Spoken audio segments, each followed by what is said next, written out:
देखिए latest episodes बिल्कुल ad free. Rammohan बाबू, आओ राजचंद्र महाशय, आओ आओ। क्या बात है, आज बहुत खुश लग रहे हो। एक अच्छी खबर देने के लिए मैं आपके पास आया हूँ। मेरी पत्नी ने एक कन्या संतान को जन्म दिया है। अभिनंदन राजचंद्र महाशय, आज तुम्हें खुश देखकर मुझे भी खुशी हो रही है। वैसे कन्या जिनके घर पे पैदा होती है वो ज्यादा खुश नहीं दिखाई देते। तुम जैसे बड़े दिल के पिता इस देश में हैं, सच में इस देश की उन्नति हो। और बताओ, तुम्हारे घर के लोगों की क्या प्रतिक्रिया? वो लोग जरूर खुश नहीं होंगे।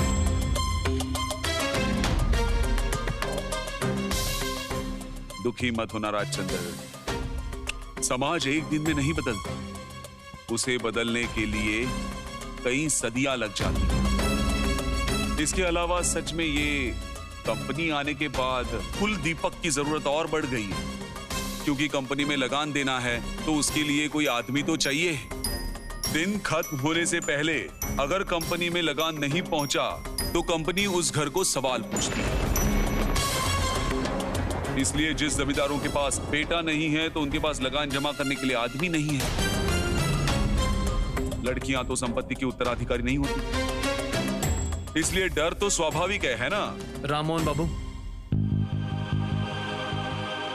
मैं कह रहा था कि कैरी साहब के इलाके की क्या खबर है? वो आश्रम अब नहीं रहा राजचंद्र। लड़कियों का उतना सौभाग्य नहीं है कि उन्हें समाज से निकाले जाने के बाद भी वो एक स्वस्थ जीवन जी पाए।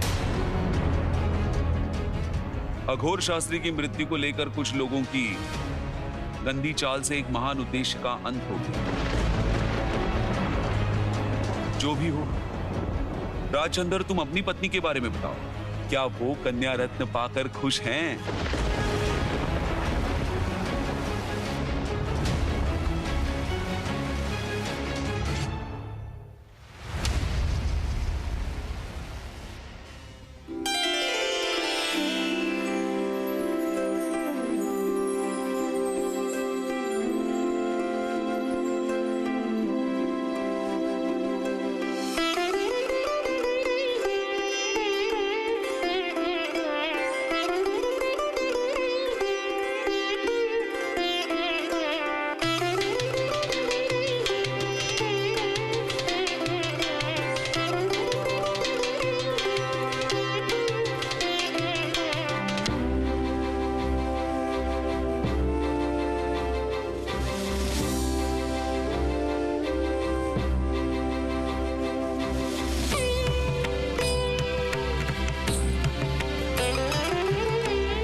जी क्यों नहीं आ रही है?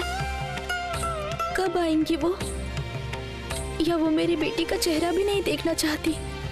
मुझ पर जरूर बहुत बहुत गुस्सा है वो, और अब मुझसे प्यार भी नहीं करेंगी।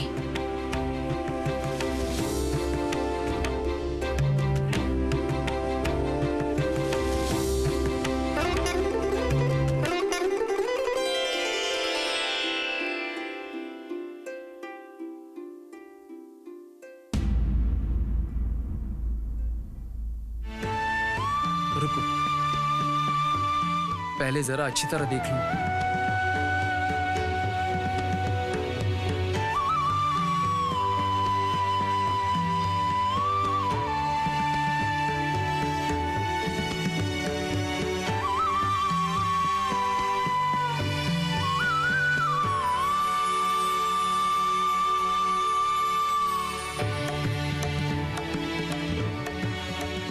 रानी,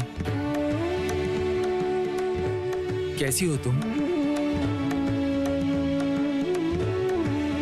कुछ दिन के लिए तुम उस कमरे में थी तो मुझे ऐसा लग रहा था कि कई युगों से मैंने तुम्हें देखा नहीं।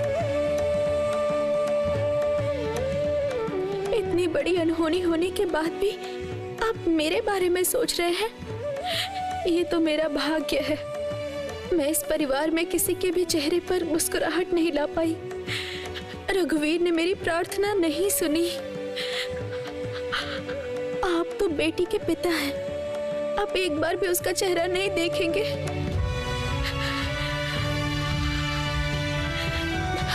क्या हुआ, बताइए ना। वो तो आपकी ही बेटी है, एक बार भी उसका चेहरा नहीं देखेंगे? नहीं, नहीं देखूंगा।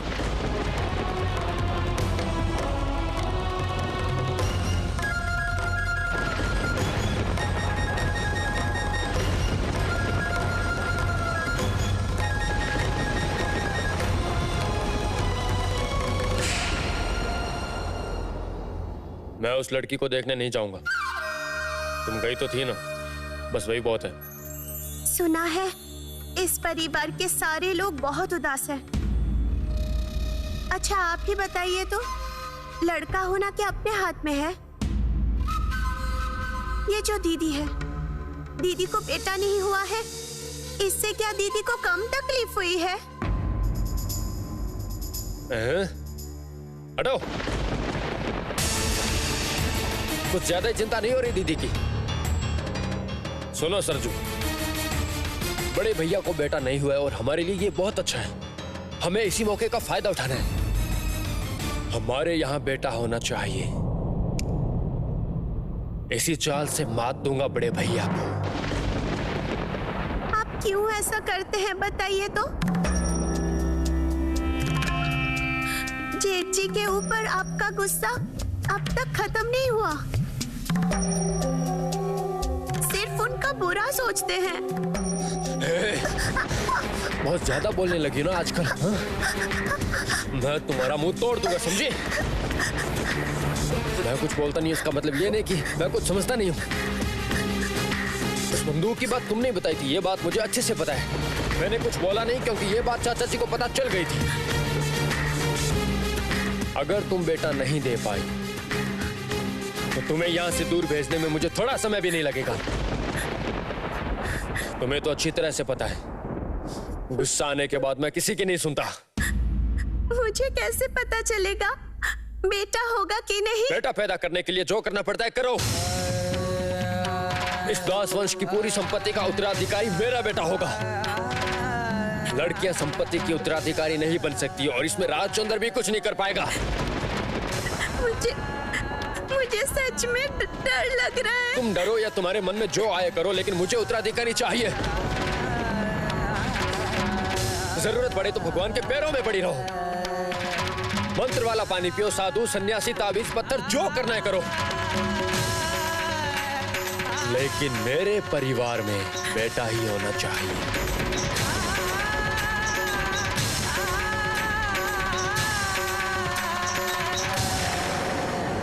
बेटा नहीं हुआ इसलिए आप बेटी का चेहरा भी नहीं देखेंगे? आप मुझे माफ कर दीजिए। मैं आप लोगों को खुश नहीं कर पाई। रघुवीर ने मुझ पर कृपा नहीं की। रो क्यों रही हो रानी? मैं सिर्फ अपनी बेटी का चेहरा ही नहीं देखूंगा, उसको अपने सर पर बिठाऊंगा।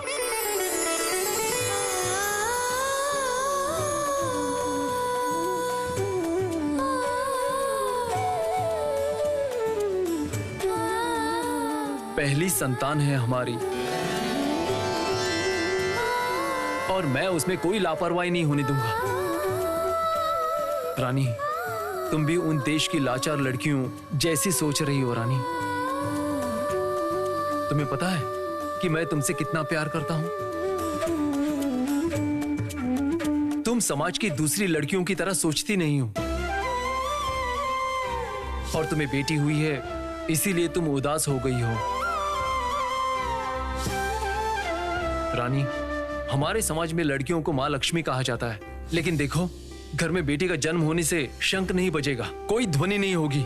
ये कैसा नियम है?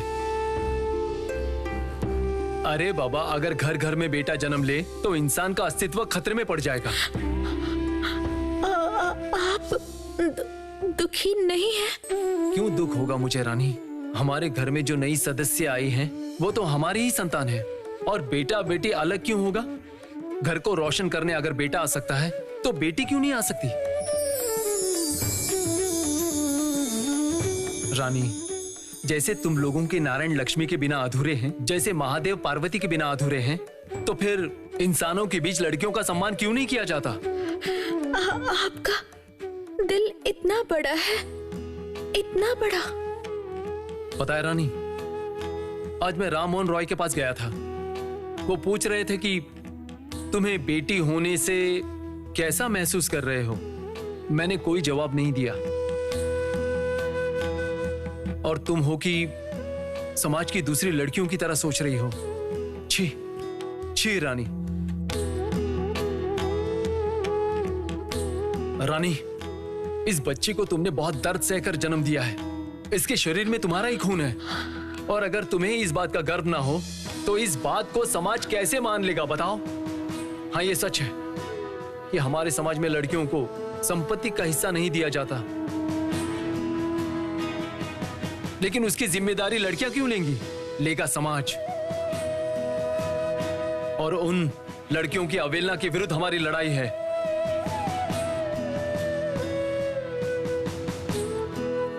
रानी, तुम और उदास मत रहना, ठीक है?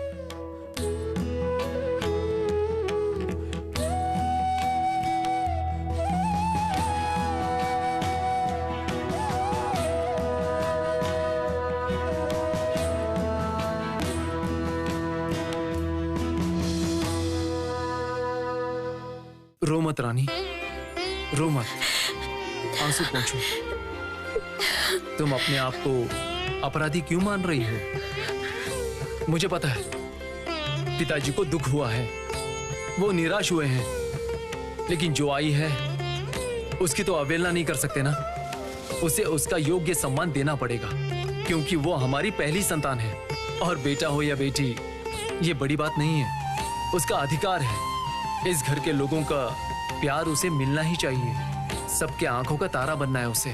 आपको देखना है आपकी बेटी कैसी दिखती है? देखूंगा, जरूर देखूंगा। और उसे मैं अपने गोद में भी लूंगा। लेंगे? जरूर लूंगा, लेकिन वो तो बहुत छोटी है और मैंने तो कभी छोटे बच्चे को गोद में नहीं लिया है, इसलिए डर लग रहा है। अच्छा, मैं बैठता हूँ, तुम उसे मेरी गोद में सुला दो।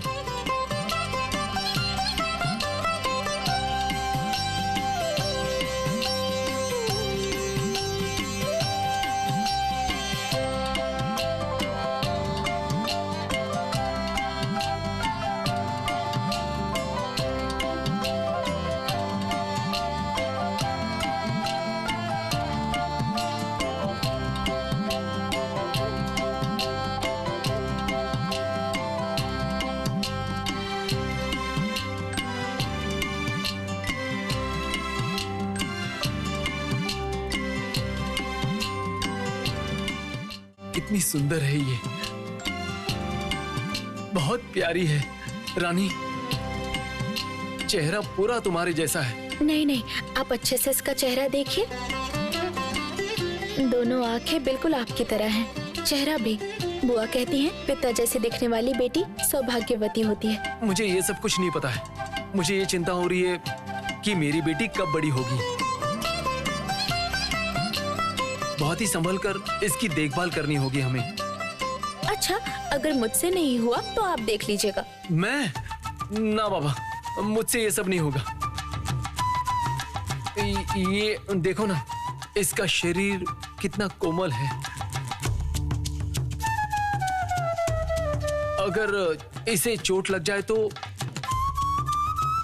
ना बाबा, मुझसे ये सब नहीं होगा। आपको इतनी चिंता हो रही है? नहीं रानी, कोई चिंता नहीं है। तुम्हारे चेहरे की ये हंसी मुझे देखनी थी। लो, तुम्हारी बेटी को गोद में लो।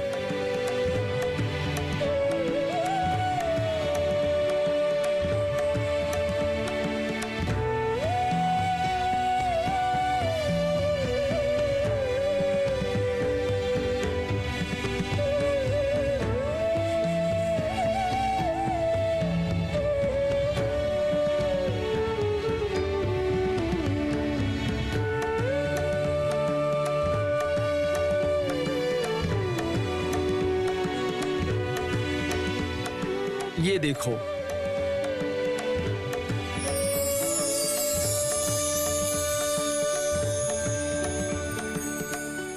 जिस दिन हमारी बेटी ने जन्म लिया था उस दिन हमारे घर में वैष्णव ठाकुर आए थे भजन कीर्तन करने के लिए।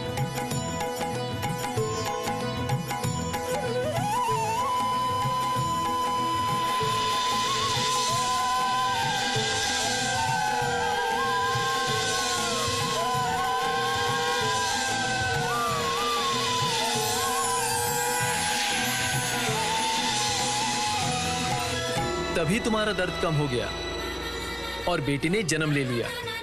लेकिन आश्चर्य की बात यह है कि मैं गया था उनसे मिलने के लिए, अपने हाथों से दान देने के लिए, लेकिन वो लोग मुझे कहीं नहीं मिले।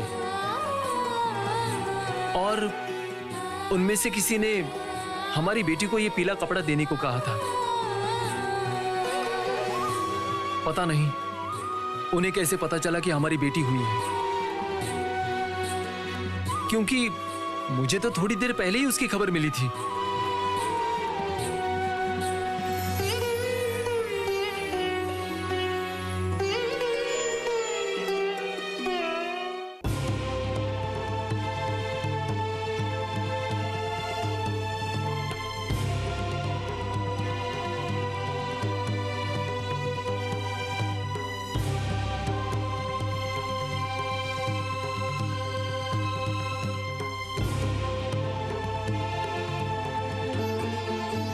पता है, बेटी के जन्म लेते वक्त मैंने एक सपना देखा था। कृष्ण भगवान और रघुवीर एक हो चुके हैं। फिर उन लोगों ने माँ काली का रूप ले लिया। उस समय मुझे इसका अर्थ नहीं समझ आया।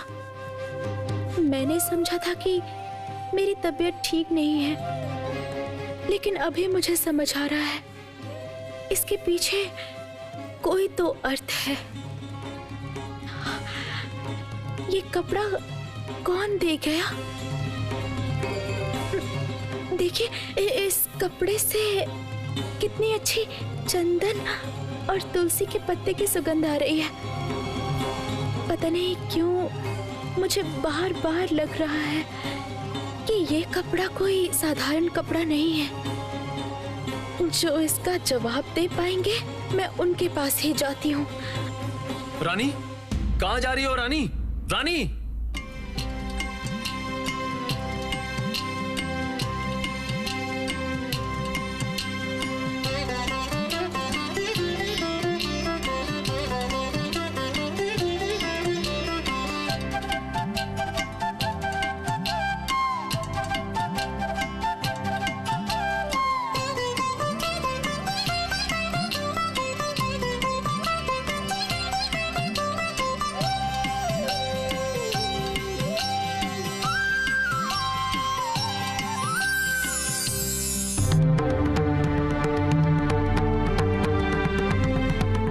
रघुवीर, क्यों मेरे मन में ऐसी भावनाएं आ रही हैं?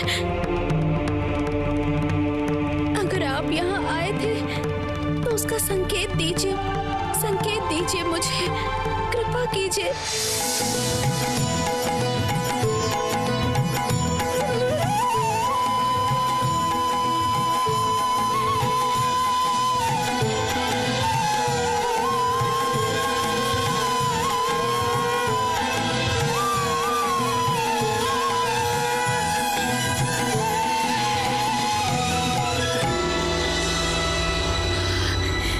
फिर से वही सपना।